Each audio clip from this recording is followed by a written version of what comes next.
man can make what he wants of himself if he truly believes that he must be ready for hard work and many heartbreaks. After graduating from Frederick Douglass High School in Baltimore, I went to an all-male Lincoln University in Oxford, Pennsylvania. One of my classmates was Langston Hughes, renowned poet.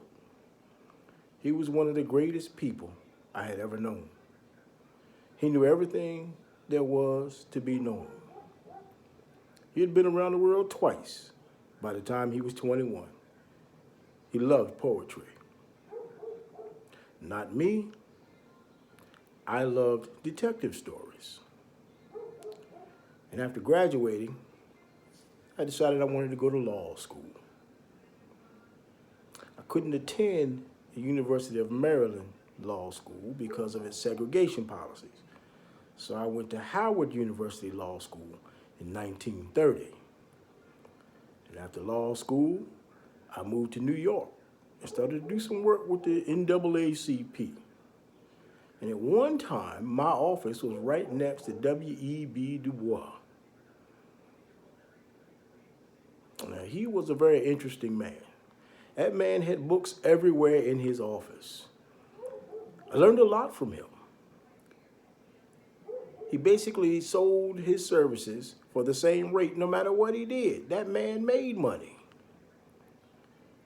Anyway, it was once stated to me that a lawsuit is considered violent. My response is that I'm not for not protecting myself. If someone throws a stick of dynamite at me, I won't just sit there and let them. I will defend myself. Over the years, I've learned that the Ku Klux Klan never dies. They just stopped wearing sheets because sheets cost too much. In 1954, I successfully argued the case of Brown versus the Board of Education to end legal segregation in the schools. In 1965, I was appointed U.S. Solicitor General. In 1967, I was appointed to the U.S. Supreme Court by Lyndon Baines Johnson.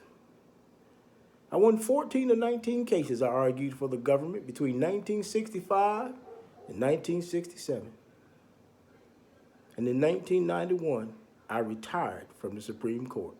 Had a long talk with my wife and my doctor, and we decided it was time, so I retired. Someone once asked me why I was retiring. I said, well, it is quite simple. I'm getting old. My body won't hold up anymore. I wish I could say that racism and prejudice were only distant memories. We must dissent from the indifference. We must dissent from the apathy. We must dissent from the fear, the hatred, and the mistrust.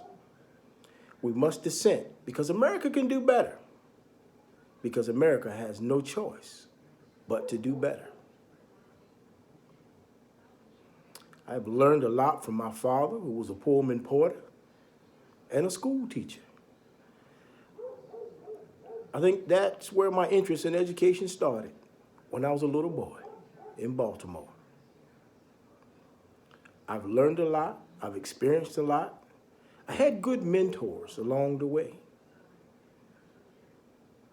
I don't know what's going to happen now. Someone asked, do I think I should be replaced by a man of color? I think that's a mistake. I think I should be replaced by someone who's capable of doing the job. That's what's important. I won't answer questions on any issues that are before the court right now. I just know my time was up. And if I could leave you with one more thought, it is this: the measure of a country's greatness is its ability to retain compassion in times of crisis. I am Thurgood Marshall, Associate Justice of the Supreme Court of the United States of America.